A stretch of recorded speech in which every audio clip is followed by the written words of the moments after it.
Hello friends, welcome to my channel केटेक HD point. आज हम आरआरबी ग्रुप डी 2022 की परीक्षा के लिए साइंस के previous year question series start करने जा रहे हैं, जिसका यह सेट 1 है। तो चलिए शुरू करते हैं। पहला क्वेश्चन है हमारा, एक्टिनाइडों की परमाणविक संख्या डैश है। एक्टिनाइडों की परमाणु संख्या हमारा 90 से 103 होता है। यहाँ पे आवर्त सारणी दी गई है, इसको हम देखते हैं। एक्टिनाइड हमारे एफ ब्लॉक के 7वें आवर्त के तत्व होते हैं, जो कि रेडियो एक्टिव एलिमेंट होते हैं। इनका परमाणु क्रमांक हम देख रहे हैं कि 90 से 103 होता है। यही हमारा अगर लेंथेनाइज सीरीज का पूछता तो ये हमारा एफ ई ब्लॉक में के 6ठे आवर्त के तत्व होते हैं। इनको दुर्लभ मृदा तत्व भी बोलते हैं। ये हमारे 58 से 71 होते हैं। और सारणी के संबंध में और भी इम्पोर्टेंट फैक्ट्स देख लेते हैं। हाइड्रोजन को हम आवारा तत्व कहते हैं, और जो 18 माने शून्य समूह में ये अक्रिय गैस होते हैं, जिनमें से 6 तत्व हमारे नेचुरल होते हैं। ठीक है, चलिए नेक्स्ट चलते हैं।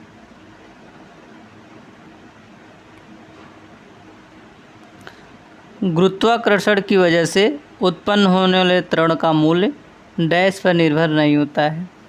एक फार्मूला था हमारा, G = capital G capital M अपान d²। G क्या है हमारा, ये ग्रेविटी है। कैपिटल G क्या है, ये ग्रेविटेशनल कांस्टेंट है। ठीक है, गुरुत्वाकर्षण नियतांक। ये कैपिटल M पृथ्वी का द्रव्यमान है। यहाँ एक और होता है पिंड का द्रव्यमान, वो बहुत पृथ्वी का द्रव्यमान बहुत नगण्य होता है, इसलिए हम उसको कंसिडर नहीं कर रहे हैं। यहाँ पे ये पृथ्वी की त्रिज्या होती है। तो यहाँ हम देख रहे हैं कि पृथ्वी उत्पन्न होने त्वरण का मूल्य पूछा है, तो पृथ्वी के द्रव्यमान पर भी ये निर्भर करता है, पृथ्वी की त्रिज्या पर भी निर्भर करता है, गुरुत्वाकर्षण स्थिरांक पर निर्भर करता है, इस पर निर्भर नहीं करता है। रेलवे कई बार डायरेक्टली कैपिटल G या गुरुत्वाकर्षण नियतांक का पूछ लेता है मान। तो देख लेते हैं हम। इसका मान होता है गुरुत्वाकर्षण नियतांक का 6.673 × 10⁻⁻11 न्यूटन मीटर स्क्वायर प्रति किलोग्राम स्क्वायर। अगर हम पृथ्वी के द्रव्यमान की बात करें तो इसकी वैल्यू जो होती है 6 × 10⁻24 किलोग्राम होता है। पृथ्वी की त्रिज्या की बात करें तो 6.4 × 10⁻6 मीटर होता है। जी की वैल्यू आप जानते हैं 9.8 मीटर पर सेकेंड होता है, सेकेंड स्क्वायर। ठीक है, तो नेक्स्ट क्वेश्चन की ओर चलते हैं। अगला क्वेश्चन है हमारा, जिन पौधों में स्पष्ट विभेदित शरीर रूपरेखा नहीं होती वे डैश समूह में आते हैं। वे हमारे थैलोफाइटा में आते हैं। थैलोफाइटा हमारा प्लांट किंगडम के जो क्रिप्टोगेम क्लास होता है उसके थैलोफाइटा उसमें आता है। एक्चुअली क्या होता है, प्लांट किंगडम को हम 2 भागों में विभाजित करते हैं। एक अपुष्पोद्भिद, दूसरा पुष्पोद्भिद, जिनमें फूल नहीं होते हैं और जिनमें फूल होते हैं। जिनमें फूल नहीं होते हैं उनको फिर हम 3 भागों में विभाजित करते हैं, थैलोफाइटा, ब्रायोफाइटा, टेरोफाइटा। थैलोफाइटा में जो होता है ये हमारा सबसे इसमें सबसे ज़्यादा सी जाती आती हैं। इसके अंतर्गत शैवाल, एल्गी, लाइकेन ये सब आता है। इनमें क्या होता है, स्पष्ट रूप से विभेदित शरीर नहीं होता है, मतलब इसमें स्पष्ट रूप से तना पत्तियों का अभाव होता है। ठीक है, चलते हैं नेक्स्ट क्वेश्चन की ओर। अगला क्वेश्चन है हमारा, 15 किलोग्राम द्रव्यमान की एक वस्तु 5 मीटर पर सेकेंड के एक समान वेग से गति कर रही है। उस वस्तु से कितनी गतिज ऊर्जा धारण की है। गतिज ऊर्जा पूछ रहा है। गतिज ऊर्जा हम जानते हैं कि गतिज ऊर्जा बराबर काइनेटिक एनर्जी बराबर ½ mv²। हमारा इसको हम फाइंड करें,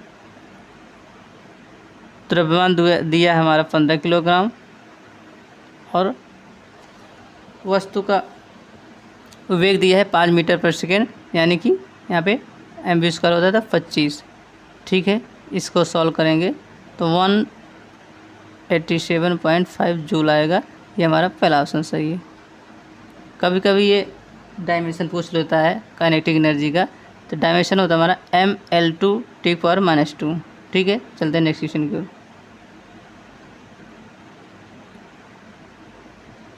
अगला क्वेश्चन है हमारा, निम्न में से कौन सी धातु ठंडे या गर्म पानी के साथ अभिक्रिया नहीं करती है? ये हमारा जिंक के साथ अभिक्रिया नहीं करती है। सोडियम, पोटेशियम, मैग्नीशियम के साथ अभिक्रिया करती है। ये हम देखते हैं इस फिगर में कुछ क्वेश्चन दिया है, जैसे lithium, sodium, potassium, rubidium, caesium, ये पानी के साथ, ठंडे पानी के साथ रिएक्ट करके हाइड्रोक्साइड तथा हाइड्रोजन गैस बनाते हैं। ठीक है, चलते हैं नेक्स्ट क्वेश्चन की ओर।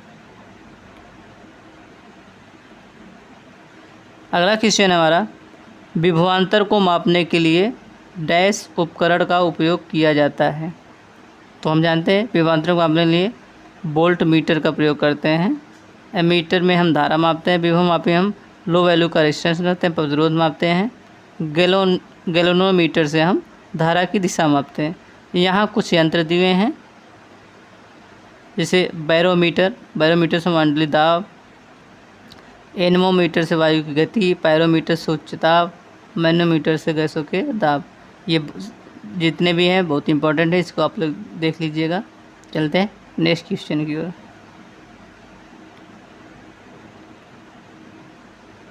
अगला क्वेश्चन है, बर्फ़ का गलनांक बिंदु है। बर्फ़ का गलनांक हमारा 273 केल्विन या 0 सेंटीग्रेड होता है। बर्फ़ का गलनांक या हिमांक, मेल्टिंग पॉइंट या फिर फ्रीजिंग पॉइंट 0 सेंटीग्रेड या 273 होता है, 273 केल्विन होता है। बॉइलिंग पॉइंट अगर बात करें हम यहीं पे, बॉइलिंग पॉइंट ये हमारा होता है 100 सेंटीग्रेड। ठीक, अगर इसको हम केल्विन बदलें तो 373 केल्विन।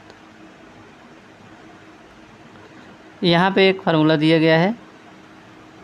कभी कभी क्या होता है, रेलवे एक यूनिट से दूसरे यूनिट पूछ लेता है, तो जैसे सेंटीग्रेड से फ़ारेनहाइट, फ़ारेनहाइट से केल्विन या रोमन में, तो ये आप लोग फार्मूला याद करके कन्वर्ट कर लीजिएगा। ठीक है, रेलवे 0 डायरेक्ट वैल्यू पूछ लेता है कि परम शून्य ताप की, तो परम शून्य ताप होता है -273.15 केल्विन, सॉरी सेंटीग्रेड या 0 केल्विन। ठीक है, एक बार फिर से बोल देता हूँ। केल्विन अगर बात करें तो 0 किलो होता है परम शून्य ताप का मान, सेंटीग्रेड में -273.15। ठीक है, चलते हैं नेक्स्ट क्वेश्चन की ओर। ये तो वही आ गया। अगला है हमारा, यदि प्रतिरोध को आधा कर दिया जाए तो धारा डैश। प्रतिरोध को आधा करने पर धारा हमारा 2 गुना हो जाता है। हम जानते हैं कि I बराबर V/I या I बराबर V/R। प्रतिरोध को जैसे ही हम आधा करेंगे, ये हमारा 2VV/R। ठीक है, रेलवे क्या करता है, डायमेंशन वो पूछता है, रेजिस्टेंस या रेजिस्टिविटी या वोल्टेज। तो हम देख लेंगे कि एक बार रेजिस्टेंस की जो विमा होती ये होती L2M1 T⁻³ I⁻²।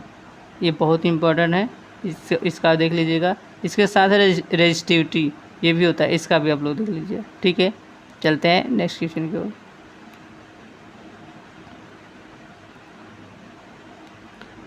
ये क्या पूछ रहा है, एक ध्वनि तरंग के तरंगदैर्घ्य की गणना करें जिसमें आवृत्ति 200 हर्ट्ज और किसी दिए गए माध्यम उसकी गति 400 मीटर पर सेकेंड है। आवृत्ति कितनी है हमारी 200 हर्ट्ज और उसकी गति कितनी है 400 मीटर पर सेकेंड। हम जानते हैं कि C बराबर m लैम्डा, तो हमारा जिसमें C वेलोसिटी है और n हमारा फ्रीक्वेंसी है, लैम्डा हमारा वेवलेंथ है। ठीक है, ये हमारा पूछा गया है, इसमें लैम्डा पूछा गया, तो लैम्डा इक्वल टू हो जाएगा C/n। C हमारा दिया है, C की वैल्यू दिया है हमारा कितना दिया है, C की वैल्यू दिया है 400 मीटर पर सेकेंड, F की वैल्यू दिया है, N की वैल्यू दिया है 200 हर्ट्ज। तो ये हमारा आ जाएगा 2, ऑप्शन नंबर 2। चलते हैं नेक्स्ट क्वेश्चन की ओर। अगला क्वेश्चन हमारा, मटर के पौधों में डैश कैरेक्टरिस्टिक्स होते हैं। मटर के पौधे में झुर्रीदार बीज जो होता है, रिंकल सीड होते हैं, ये हमारा कैरेक्टरिस्टिक्स होते हैं। करेक्टर रिसीविंग मतलब क्या होता है, जो जो प्रॉपर्टी हमारा रिसीव करे, कि जो हमारे राउंड शेप और रिंकल सीड होते हैं उनमें जो हम हाइब्रिडेशन कराते हैं तो हमारा राउंड शेप प्राप्त होता है। राउंड शेप हमारा क्या होता है, और जो रिंकल सीड होता है ये हमारा करेक्टर रिसीव हो जाता है। हरे बीज और पीले बीज से वाले से कराया गया तो पीला बीज हुआ, और पर्पल कलर और सफ़ेद कलर वाले फूल से कराया गया तो हमारा पर्पल कलर का फूल प्राप्त हुआ। ये हमारा होता है। चलते हैं नेक्स्ट क्वेश्चन को। अगला क्वेश्चन हमारा, पक्षियों में डैश होता है। पक्षियों में 4 कक्षीय हृदय होता है, और अभी हम देख लेंगे जैसे मेढक में 3 कक्षीय होता है, चिड़िया में 4 कक्षीय हृदय होता है, मछली में 2 कक्षीय हृदय, काकरोच में 13 कक्षीय हृदय होता है, मनुष्य में, चमगादड़ में, कंगारू में 4 कक्षीय हृदय होते हैं। नेक्स्ट क्वेश्चन क्यों,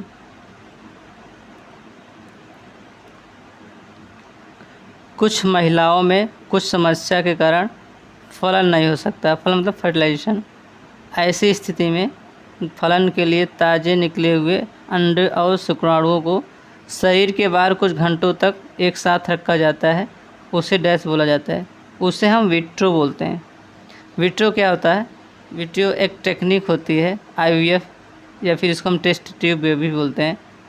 IVF का फुल फॉर्म होता है इन विट्रो फर्टिलाइजेशन। इसमें क्या होता है, हम फीमेल के ओवरी से एग निकाल लेते हैं और मेल से स्पर्म निकालते हैं, उसको एक ट्यूब में रखते हैं, वहाँ एग को फर्टिलाइज करते हैं और फिर हम उसको यूट्रस में इंजेक्ट कर देते हैं। डैश के अनुसार जी का मान घटता है ऊंचाई के साथ, क्योंकि हम देखते हैं जो ग्रेविटेशनल फोर्स होता है वो हमारा ऊंचाई h या रेडियस ऑफ अर्थ के इनवर्सली प्रोपोर्शनल होता है। ठीक है, चलते हैं नेक्स्ट क्वेश्चन की ओर। पिन्ना डैश का बाह्य भाग है। ये पिन्ना कान के बाह्य भाग है, ये इसको पिन्ना भी बोलते हैं हम। ये जो दिख रहा है कान में देखने वाली बात है कि यहाँ पे जो कान में 3 हड्डियाँ पाई जाती हैं, जो हमारे शरीर की सबसे छोटी हड्डी होती है स्टेपिज, यहाँ ही कान में ही पाई जाती है, यहाँ पे। ठीक है, ये भी देख लीजिएगा। चलते हैं नेक्स्ट। डैश की आवृत्ति मनुष्य के लिए श्रव्य नहीं है। हम जानते हैं कि मनुष्य की जो श्रव्य आवृत्ति है वो 20 से 20 किलोहर्ट्ज़ होती है। ठीक है, हम देख लेंगे कौन सा है। यही हमारा तीसरा, जो 20 हर्ट्ज़ से नीचे होती है फ्रिक्वेंसी जो वेव होती हैं उनको हम इंफ्रासोनिक कहते हैं। जो 20 से 20 किलोहर्ट्ज़ उनको अकॉस्टिक वेव कहते हैं या श्रव्य तरंगें कहते हैं। जो 20 किलोहर्ट्ज़ से ऊपर होते हैं उनको अल्ट्रासोनिक वेव कहते हैं। ठीक है, चलते हैं नेक्स्ट। v वेग से गतिमान m द्रव्यमान के एक पिंड का संवेग क्या होगा। संवेग बराबर होता है, ये डायरेक्टली फार्मूला पूछ लिया, द्रव्यमान गुणे वेग। कभी कभी ये देख लेता है, इम्पल्स पूछ लेता है। इम्पल्स होता है बल गुणे समय।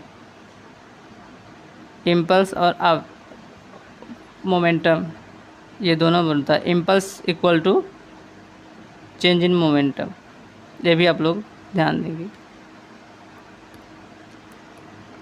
चलते हैं नेक्स्ट। निम्न में से कौन सी कार्रवाई अनैच्छिक कार्रवाई नहीं। अनैच्छिक कार्रवाई वो होती है जिसमें हमारा कंट्रोल नहीं है। तो हमारा कंट्रोल किस पे है, साइकिल चलाने पे है। लार श्वसन इस सब पे हमारी नहीं। एक्चुअली क्या होता है, अनैच्छिक कार्रवाई के लिए हमारी अनैच्छिक पेशियाँ जिम्मेदार होती हैं। जैसे हमारा हृदय की भी अनैच्छिक पेशी होती है, और हमारा आहार नाल, पित्ताशय, मूत्राशय, श्वास नली एवं रुधिर वाहिनियों में भी पाई जाती हैं। इन अनैच्छिक कार्रवाई अपने आप से होती रहती है, इस पर हमारा कंट्रोल नहीं होता है। तो चलते हैं नेक्स्ट क्वेश्चन की ओर। जीवाश्म ईंधन जलने पर मुक्त होने वाले कार्बन, नाइट्रोजन और सल्फर के ऑक्साइड डैश होते हैं, ये हमारे अम्लीय होते हैं। ठीक है, ये थोड़ा टेबल दिया गया है, इसको आप लोग एक बार देख लेंगे। चलते हैं नेक्स्ट क्वेश्चन को।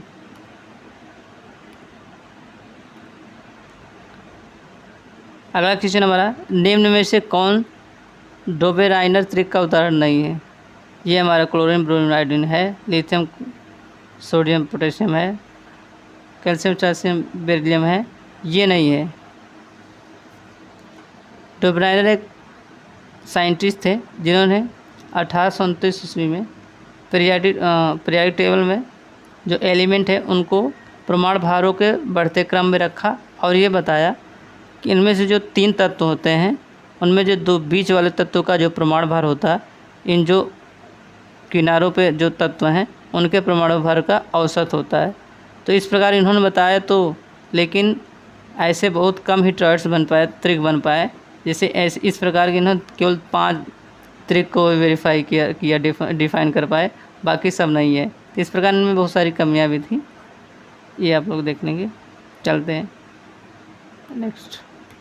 अगर पीडीएफ डायरेक्ट देखना चाहते हैं हमारे टेलीग्राम पे चैनल पे जाके वहाँ पे पीडीएफ ले सकते हैं, और यदि और भी ऐसे वीडियो और आगे देखना चाहते हैं डिटेल के साथ तो चैनल को सब्सक्राइब कर लें, बेल आइकन को प्रेस कर लें। थैंक यू, धन्यवाद।